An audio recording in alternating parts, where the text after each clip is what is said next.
His mansion glowed like a palace under the city lights, its golden windows spilling brightness into the dark night while music thundered inside, glasses clinked, and laughter echoed against marble walls. Yet for the billionaire who owned it all, the night felt heavy and meaningless. Another party filled with faces that smiled too much and words that carried nothing but greed and flattery. He moved through the crowded hall, nodding politely, shaking hands, offering small smiles. But in his heart he felt nothing except loneliness. For though he was surrounded by wealth and people who envied him, no one truly knew him, no one cared for the man hidden behind the title and fortune. As the guests danced, their gowns glittering under chandeliers, his eyes drifted away from them, searching for something real, and that was when he noticed her. She stood quietly in the corner, dressed in a simple uniform, her head slightly bowed as she collected glasses and cleared plates left behind by careless hands. The maid moved silently, almost invisible to everyone else, but to him she stood out more than the shining jewels in the room. When her eyes lifted for a moment, they met his, and in that single second the noise of the party seemed to fade into silence. She did not smile like the others, she did not lower her gaze quickly in fear. Instead she looked at him with a calm strength, a quiet honesty that struck him deeper than all the fake admiration he had received that night. His chest tightened and his heart beat faster, and though he forced himself to turn away, the image of her eyes lingered in his mind. The hours dragged on, the party growing louder, guests becoming drunk with laughter, but he felt no joy in any of it, only a strange pull toward the woman in the corner who worked tirelessly as if she belonged to another world entirely. When at last the music began to fade and the guests left one by one, the mansion grew quiet again, the golden halls echoing with emptiness, and he found himself standing alone near the grand staircase, his thoughts heavy with the memory of her gaze. He walked slowly back into the hall and saw her again, still working, her uniform wrinkled, her face tired, her hands steady as she carried the last tray of empty glasses. She did not notice him at first, too focused on her task, but the echo of his steps made her pause. She lifted her head, and once again their eyes met in the silence. He stepped closer, his voice soft, "It is late. You should rest." She looked at him with surprise, confusion flickering in her eyes, and whispered, "I must finish, sir." He watched her hands tremble slightly as she set the tray down, and something inside him broke through the wall of emptiness he had built around himself for years. For the first time in a long time, he felt seen not as a symbol of wealth but as a man. The silence between them grew heavier, filled with unspoken words, and though both knew it was wrong, neither stepped away.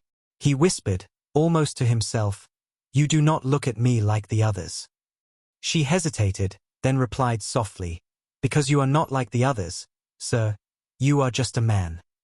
Her words pierced through him, stripping away the mask he wore, and he felt exposed, vulnerable, and alive all at once. Slowly, carefully, he reached out as if the space between them demanded to be closed, and though her body tensed, she did not move away. The mansion was silent, the world outside forgotten, and in that fragile moment the loneliness of two souls collided. Their hands touched, their breaths grew unsteady, and in the stillness of the empty hall they gave in to the forbidden spark that had been waiting all night. For the billionaire, it was not a night of wealth or power but of feeling human again. For the maid, it was not duty but a dangerous step into a world she never thought she would enter. Both knew it was wrong, both knew it could not last, but in that moment it was everything. They believed it would remain a secret, a night never spoken of again, but deep inside a truth had been born, one that would one day return to change everything. The sun rose slowly over the city, its golden light spilling into the wide glass windows of the mansion, washing away the shadows of the night before, yet inside the billionaire's heart the silence felt louder than ever. For what had happened in the quiet hours after the party was something he had never expected, something he could not name but could not forget. He woke alone in his vast room, the silk sheets around him cold and untouched, and for a moment he wondered if it had all been a dream, a trick of his tired mind, until the memory of her eyes and the warmth of her presence returned so vividly that he sat up quickly, his breath unsteady, his chest tight. He rose from his bed and moved through the quiet corridors, the air still heavy with the faint scent of wine and perfume left behind by the guests, his mind replaying the night, the silence, the moment when loneliness had broken and something forbidden had filled its place. He expected to see her still working somewhere in the house, moving quietly with her calm grace. But as he walked through the empty halls, past the grand staircase and into the kitchens, she was nowhere to be found. He asked one of the staff about her, and they only shrugged, saying she had left before dawn, gone without a word, without even collecting her pay. He froze, unable to believe it, his mind refusing to accept that she would vanish so suddenly, as if the night had never happened. He searched the mansion himself, room by room, calling for her softly, but every echo that came back was only his own voice, and the truth pressed heavier with every step: she was gone. A hollow ache spread in his chest, sharper than any loss he had known, for though it had been only a single night, something about it had felt real in a way nothing else ever had, and now that fragile spark had been stolen by the morning. He returned to his study, sitting in the large leather chair that once made him feel powerful, now feeling small and empty, staring at the golden clock ticking on the wall while questions tore through his mind. Had she run because she was afraid? Had he done something to push her away? Or had she simply decided that the world he lived in could never belong to her?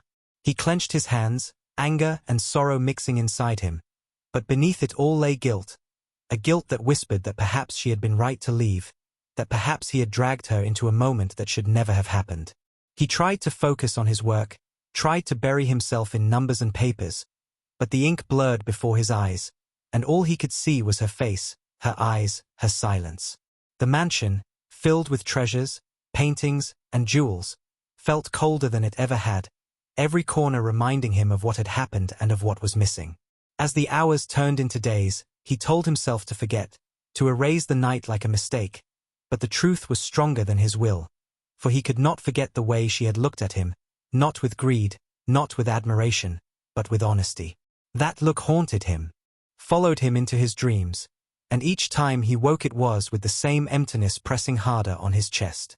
He threw himself into parties again, into business, into every distraction wealth could buy, but none of it silenced the memory. People saw him smiling, laughing, playing the part of the powerful man, but behind closed doors he was drowning in silence. He wondered where she had gone, if she was safe, if she ever thought of him, but no answer came, only the heavy truth that she had disappeared without a trace. The night they had shared became his secret, a shadow locked inside his heart, and though he believed no one would ever know, he could not escape it himself. The morning after had taken her from him, but it had also left him with a wound that would never heal, a wound that time could not cover, a wound that waited silently, ready to return one day in a way he could never imagine. Years slipped away like sand through fingers. The mansion still stood tall. The parties still filled its golden halls. The cars still lined the driveway like jewels under the lights, and the world still called him powerful, brilliant, and untouchable. Yet inside the Billionaire nothing had changed, the emptiness remained, heavy and unshaken, and though he tried to bury the memory of that night, it clung to him like a ghost that refused to leave. At first he told himself it was nothing, a mistake, a weakness, something that belonged to the past, but in the silence of his vast home he would often find himself remembering her eyes, the calm strength in them, the honesty that had stripped him bare in a way no one else ever had, and the more he tried to forget, the more it haunted him.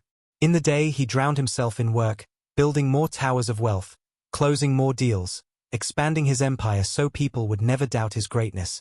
But at night, when the halls grew quiet and the lights dimmed, the shadows whispered to him, reminding him of the woman who had vanished without a trace, leaving behind nothing but questions and an ache he could never silence. He went to parties, smiled for cameras, laughed with people who envied him, but even surrounded by glitter and noise he felt her absence, and every time he saw a servant working quietly in the corner, his chest tightened as if expecting her face to appear again, but it never did. Sometimes he wondered if she had been real at all, or if his loneliness had created her in the middle of his golden prison. But then he remembered the warmth of her hand, the trembling in her voice, the honesty of her words, and he knew it had been real, painfully real. Still he told no one, not a single soul, for how could he? The world that admired him for his power would never understand the weakness of a man who had fallen for a maid in the shadows of his own mansion. And so the years carried on, his wealth growing, his name climbing higher, but his heart sinking deeper, chained by a memory that refused to die. The whispers of her face followed him everywhere, in dreams, in moments of silence, in the pause between meetings, and though he tried to push them away, he could not escape the feeling that something unfinished lingered in his life, something waiting in the darkness to return. Sometimes he found himself staring at his reflection, searching his own eyes for answers, asking why he had not gone after her, why he had not searched when she disappeared, but guilt always silenced him, reminding him that perhaps she had left because he had nothing real to offer, only riches and loneliness wrapped in gold. The mansion, once alive with endless noise, felt colder as the years passed, its walls tall but hollow, its treasures shining but lifeless, and no matter how much he tried to fill it, the silence always returned, pressing against him, reminding him of the truth he could not bury. And deep inside, though he never spoke it, he knew the past was not gone, it was only hiding, waiting for the moment when the shadows would step forward and reveal what he had tried so hard to forget. A moment that would come when he least expected it and change everything once again. The night was cold and the rain fell in thin silver lines over the city streets, blurring the lights of passing cars and turning the sidewalks into mirrors of water. And the billionaire sat silently in the back of his sleek black car as it rolled slowly through the traffic, his eyes staring out of the tinted glass though his thoughts were far away, lost in the same emptiness that had followed him for years. He had just left another gathering filled with powerful men and empty words, another night of forced laughter and shallow praise, and though the world still called him successful, he felt the weight of a hollow crown pressing heavier than ever. As the car turned down a quieter street, his gaze drifted lazily until it froze on something at the corner near a closed shop. Two small figures huddled together under the broken light of a flickering street lamp. At first he thought they were just poor children like many he had seen before, but something about them pulled his attention, and he leaned forward, telling the driver to slow down. The car eased closer and the image became clearer. Two children, a boy and a girl, twins, their faces pale with hunger, their clothes torn and soaked from the rain, their arms wrapped tightly around each other for warmth. The sight struck him like lightning, but what froze his breath was not their suffering, it was their faces, for in the curve of their brows, in the shape of their jaw, in the depth of their eyes, he saw himself. His heart pounded violently, confusion and fear mixing inside him as he ordered the driver to stop the car immediately. Without waiting, he pushed the door open and stepped into the rain, his polished shoes splashing in the water, his expensive coat quickly drenched, but he felt nothing except the wild pull of something impossible as he walked toward the children. They looked up at him with wide, frightened eyes, expecting perhaps to be chased away, but instead he crouched down before them, his voice low and trembling as he asked, "Where is your mother?" The boy's lips trembled as he whispered, "She is gone," and the girl, clutching her brother tighter, shook her head and added softly, "We have no home." The words cut deeper than any blade, and his chest tightened so fiercely that he struggled to breathe. For though he had suspected it in that instant, hearing their voices made the truth undeniable. These were not just children, they were his children. Memories of the night years ago flooded back, the maid who had vanished, the silence she left behind, the wound he had carried without answers, and now here, in the cold rain of the city, the truth stood before him in the fragile form of two starving twins. His mind spun with questions, anger, regret, and sorrow. Why had she left without telling him? Why had she kept this from him? Why had he not searched harder? But none of those questions mattered now, not when the children were shivering before him. He removed his coat quickly and wrapped it around their small shoulders, his hands trembling as he pulled them close, and for the first time in years he felt the fire of responsibility burn inside him, stronger than wealth, stronger than fear, stronger than pride. The driver hurried forward with an umbrella, confusion on his face, but the billionaire waved him back sharply, unwilling to let anything disturb the fragile moment. The twins stared at him silently, too young to understand fully, but their eyes, mirrors of his own, seemed to ask 1,000 questions. He whispered, his voice heavy with promise, "You are not alone anymore." The girl's eyes filled with tears, the boy's jaw tightened as if holding back his own, and in that silence the bond of blood tied itself around them, undeniable and unbreakable. He lifted them both into his arms, their small bodies shivering against him, and carried them back to the waiting car, ignoring the rain that soaked his suit and the whispers that would surely follow this night. As the car drove away, the twins pressed against his chest, and he stared out of the window at the blurred city lights, his mind a storm of fear and hope. His life had just changed forever, and though he did not know how the world would react, he knew one thing with certainty. The shadows of his past had returned, and they had come in the form of two children who would now shape his future. The mansion, which had always been a symbol of pride and power, felt strangely different when the billionaire returned carrying the twins in his arms, their small bodies pressed against him, their wet clothes dripping water on the polished marble floor, and the servants who saw them stood frozen with shock, whispering in corners, their eyes wide with questions they dared not ask. He did not explain, he did not care about the stares. He simply walked past them with a determination that none had ever seen on his face, his heart pounding with the weight of what he already knew but had not spoken aloud.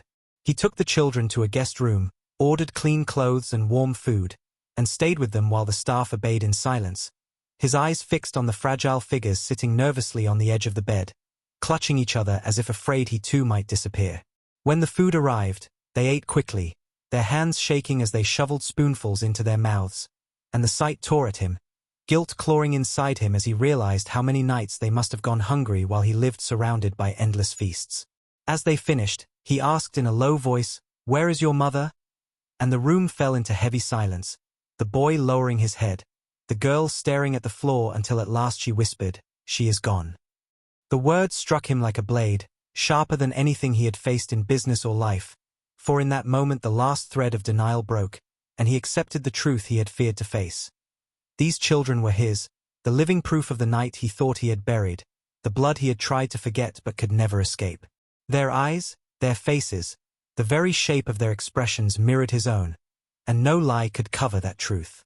He leaned back in the chair, his chest heavy, his thoughts spiraling through the years he had wasted in silence, the chances he had ignored, the woman he had never searched for when she vanished, and now the bitter truth that she had left not only with his memory but carrying his children, raising them in hardship until fate abandoned her and left them on the streets. Shame burned inside him, for he had built towers of wealth, filled halls with gold, yet failed to protect the only real part of himself that mattered. He wanted to ask the children about her, where she had gone, what had happened to her, but he saw the pain in their faces and could not bring himself to push further, for they were too fragile, too broken by what life had already taken from them. Instead, he reached out slowly, resting his hand on the boy's shoulder, then the girl's, and whispered, "You are safe now." The girl's lips trembled as tears slid down her cheeks. The boy tried to stay strong but his eyes betrayed him, and both leaned closer to him as though they had been waiting their whole lives for someone to say those words. The billionaire, who had once thought money could buy anything, felt his heart crack open, for here was something no wealth could replace, a truth that tied him to them forever. Outside the room the servants whispered louder, and he knew that by morning the story would spread, through the mansion, through the city, through the circles of power that thrived on scandal, and he knew the world would not forgive him easily. A billionaire with secret children from a maid was a story too tempting for gossip to ignore, but for the first time in his life he did not care about the opinions of others. The only thing that mattered sat before him in the form of two fragile lives who carried his blood and his future. He had spent years hiding behind wealth, chasing respect, fearing shame, but none of that mattered now, not when the truth had found him, not when his heart had chosen. As the twins slowly drifted into sleep, their faces soft under the glow of the lamp, he sat beside them, silent and unblinking, his mind heavy with guilt and yet strangely lighter, as though the secret that haunted him had finally stepped into the open. He knew this was only the beginning, that battles with society, with friends, with rivals were yet to come, but as he looked at the children breathing softly under the blankets, he also knew one thing with certainty: he would not run from the truth anymore. The mansion that had always been a palace of silence and shallow glitter now felt alive in a way it never had before, for the two children who had entered its golden doors carried with them not just hunger and fear but a truth that changed everything, and though the servants whispered and the neighbors speculated, the billionaire kept his focus on the twins, refusing to let the poison of gossip touch what he now knew was his duty. He gave them warm clothes, soft beds, and meals that filled their small stomachs, but more than that, he gave them his presence, sitting with them at the table instead of dining alone, walking with them through the wide halls instead of letting them echo with emptiness, and watching them slowly begin to breathe without fear. Yet the struggle was clear in every corner of the house, for while he saw them as his children, the rest of the world did not. The staff who once bowed to him with respect now looked at the twins with doubt, their eyes carrying unspoken questions about where they came from, and though none dared to speak openly, their whispers traveled quickly. And he knew it was only a matter of time before those whispers reached the city. Still, he refused to hide them. He introduced the children to his daily routines, showing them the gardens, the library, even his private study, and each time he saw their wonder, their small faces lighting up at the sight of things they had never imagined. His chest ached with guilt for the years they had lived without comfort, without safety, without him. He remembered the night he had shared with their mother, the silence, the forbidden spark, and he realized now that what he thought had been only a moment of weakness had created a bond stronger than anything he had ever built with money. At night he lay awake, listening to the soft breathing of the twins in the room next to his. And though he felt the weight of judgment pressing from outside, he also felt a strange peace, for the first time in years his house was no longer empty. But the outside world was not blind, and soon rumors began to spread like fire. Friends called with polite voices, asking who the children were. Rivals hinted in meetings, suggesting his private life was now a scandal. Even the newspapers began to whisper, and though nothing had been published yet, he knew it was coming. The truth of the twins would not stay hidden for long. Some nights he stood in the garden under the stars, wondering if he was strong enough to fight the world for them, if his empire could survive the storm that was surely on its way. But then he would return to the mansion and see the twins asleep, their small faces calm for the first time in years, and he knew the answer: he would face anything. He had lived too long for wealth, for power, for reputation, and it had given him nothing but emptiness. Now he had something real, something alive, and he would not give it up no matter what the cost. The servants continued to whisper, the neighbors continued to stare, but inside the mansion, within the walls that once felt like a cage, he had begun to build a home, not with riches or gold, but with love and responsibility. And though the world outside waited like wolves, he was ready to face them, for the children who carried his blood had finally brought him back to life, and he would never let them be taken from him again. The city did not stay silent for long, for whispers that began within the walls of the mansion soon escaped into the streets, carried by servants who spoke too freely, neighbors who watched too closely, and so-called friends who enjoyed the taste of scandal. And before he could prepare, the billionaire's name was already being whispered in parties, in offices, in the crowded markets, each voice telling the same story with a sharper edge. That he had brought two mysterious children into his golden house and that their faces, their eyes, their very existence revealed a truth he had tried to bury. The newspapers had not yet printed the story, but the rumors grew stronger each day, and when he walked into business meetings, he saw it in the eyes of his partners, the hidden questions, the sly smiles, the doubt that clung to every handshake. Some spoke to him directly, warning that his reputation was too important to be risked on charity, suggesting with false politeness that he send the children away before the whispers turned into headlines. But he knew what they truly meant, for they did not believe the children were charity at all, they believed they were his. At night, the twins felt the weight of this judgment too, for though they did not understand the world of power and gossip, they noticed the stares, the voices that grew quieter when they entered a room, and sometimes the girl would ask him softly if they were trouble for him, if people would hate him because of them, and each time he pulled her close and whispered, "You are my family, nothing else matters," though in his own heart he felt the storm building. Even the staff inside the mansion grew restless, some avoiding the children, others treating them with cold politeness, and he realized how quickly loyalty could change when tested by scandal. Yet instead of fear, he felt a strange fire inside him, for he had lived too many years under the control of reputation, wealth, and society, and now he finally had something worth protecting. The whispers grew into questions, the questions grew into rumors, and soon the outside world demanded answers. But he refused to hide the children away like a shameful secret. He began appearing with them in public, walking with them through the gardens, driving with them into the city, even sitting with them at dinners where every pair of eyes watched closely. Each time, the voices grew louder, but so did his resolve. The newspapers finally printed the story, headlines filled with half-truths and poison, painting him as reckless, careless, even weak for letting two abandoned children into his home. But what struck deepest were the words hidden between the lines, words that suggested they were not abandoned at all but born of a secret he had tried to keep. His rivals in business seized the chance, using the scandal to question his leadership. His friends stepped back in polite silence, and even those who once praised him for his power now shook their heads with judgment. The weight of the world pressed harder than ever, but each time he thought of bending, of stepping back, of protecting his empire, he would see the twins looking at him with hope, fragile but growing, and he knew he could not betray them. The judgment was fierce, the whispers cruel, but in the halls of his mansion where laughter had once been hollow, the sound of children's voices was now stronger than the noise of the world outside, and though he stood against enemies he could not count, he stood taller than he ever had before, ready to face them all for the family he had once never dreamed he would have.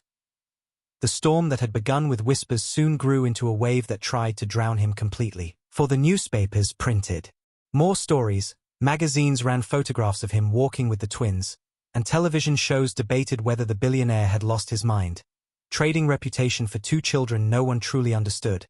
Yet through all of it he remained steady, his jaw set, his voice calm, and his resolve stronger than ever, for he knew now that hiding would only destroy the very thing he had chosen to protect. Invitations to parties stopped arriving, meetings were cancelled, investors pulled back in fear of scandal, and his empire trembled under the weight of gossip. But every time someone suggested that he send the children away or cover up the truth, he answered with silence that spoke louder than any denial. One evening, when the pressure grew too sharp, he made a choice that shocked even his closest advisors. He stood before the press, the twins at his side, their small hands clutching his, their eyes filled with nervous fear, and he looked at the sea of cameras and reporters and declared with a steady voice that they were his family. His blood, his responsibility, and that no amount of judgment or scandal would change that truth. The words fell like thunder, silencing the room for a moment before questions exploded, but he did not waver, standing firm even as the world demanded details, even as rivals mocked him behind closed doors, even as powerful men laughed at his so-called weakness. For the children, that moment was terrifying, but when they looked up at him and saw him standing tall against the world, they understood something deeper, that he would never abandon them, no matter how heavy the storm became. The backlash was fierce, headlines calling him reckless, rumors twisting his past into stories darker than reality. But amidst the noise there were also voices that admired his courage, ordinary people who saw not scandal but strength, who whispered that perhaps for the first time the billionaire had shown his true self. Inside the mansion, the tension remained, servants uncertain, some leaving in fear of their own reputations. But he no longer cared, for the halls that once echoed with emptiness now carried laughter, soft voices, and the fragile but growing sound of family. Nights were still heavy, filled with doubts and shadows of guilt over the woman who had vanished, over the years he had wasted. But each time the children leaned on him, each time they called for him in fear or joy, his doubts turned into fire. The world outside could hate him, it could strip him of titles, wealth, and respect, but it could not take away what he held in his arms. He had lived too long as a prisoner of reputation, and now that he had something real, he would fight against anyone to keep it safe. And so, while the storm roared louder than ever, the billionaire stood stronger than he ever had before, not as a man defined by money but as a father defined by love, standing not just against his enemies but against the world itself, ready to pay any price for the truth he had once tried to bury but now finally embraced. The outside world had become a storm that never seemed to end, yet the greater battle was the one inside him. For while he stood firm before cameras and rivals, inside the silence of his own heart he fought against guilt, regret, and the heavy weight of the past that refused to let him breathe. And every night when the mansion grew quiet after the twins had fallen asleep, he found himself staring at the ceiling, asking the same questions again and again. Why had he not searched for her when she vanished? Why had he not followed his instincts that something more had been hidden in her sudden disappearance? Why had he allowed years to pass while his children lived in hunger and fear on the streets while he drowned in wealth and luxury? His heart twisted with shame, for though he had embraced them now, though he had chosen to fight for them against the world, he could not change the truth that he had failed them once before, and that truth burned like fire inside him. During the day he kept his face strong, his posture tall, showing the twins only the father they needed, but in the silence of the night he felt the cracks, the moments when his chest grew heavy with the memory of her eyes, her voice, the night that had begun everything, and the terrible reality that he had let her disappear without a fight. Sometimes he wondered if she had wanted him to find her, if she had left clues he had been too blind to see, and those thoughts tortured him more than the judgment of the outside world, for he could forgive gossip but he could not forgive himself. The twins, still young but not blind, began to notice his silences, the way his smile sometimes did not reach his eyes, the way he would stop in the middle of speaking as if trapped in thought, and though they did not fully understand, they leaned closer to him, as if their small arms could protect him from the shadows he carried. He found himself clinging to them more each day, finding strength in their laughter, their questions, their innocence, but still, the battle raged inside, the fear that he was not worthy of them, that one day they might grow old enough to understand his failure, to resent him for the years he had not been there. He told himself again and again that he would make it right, that he would build for them a life so strong, so safe, so filled with love that it would erase the pain of the past, but the doubt lingered like a shadow at the edge of his mind. Some nights he walked alone through the gardens, the air cold against his skin, whispering apologies to the darkness, apologies to the woman who was gone, apologies to the children who had suffered without him, and though no answer came, he kept whispering, as if speaking the words might one day bring peace. Yet even in this struggle, a strange strength began to grow within him, for he realized that the man he once was, the man who hid behind money, who chased respect, who ignored the truth, was slowly dying, replaced by someone who could carry guilt and still move forward, who could accept weakness and still stand tall. The battle within did not end, but it became his teacher, shaping him into a man who no longer ran from the past but faced it with open eyes, ready to turn pain into resolve.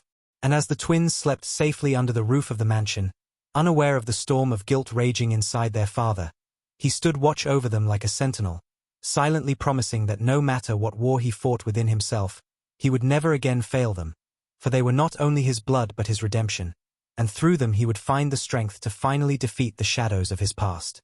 The storm of judgment that once surrounded him had not fully disappeared, for the world never forgot a scandal so easily, but the billionaire no longer lived for the approval of strangers or the respect of rivals, for his days were now guided by the sound of children's laughter echoing through the mansion's endless halls, a sound that replaced the hollow silence that had haunted him for years and gave new life to walls that once felt like a prison. Each morning he woke not to business calls or empty parties but to the sight of the twins sitting at the breakfast table, their small hands reaching for food without fear of hunger, their eyes bright with the joy of safety, and each evening he no longer wandered alone with a glass of wine but sat with them in the garden, listening to their innocent stories, watching them chase fireflies under the glow of lanterns, and feeling a peace money had never given him. The mansion had changed, not in design but in spirit, for where once only servants moved quietly, now there were footsteps running across marble floors, laughter spilling from rooms, and tiny voices calling for him not as a symbol of wealth but as a father. The outside world still whispered, some mocking, some pitying, some secretly admiring, but their voices no longer cut him.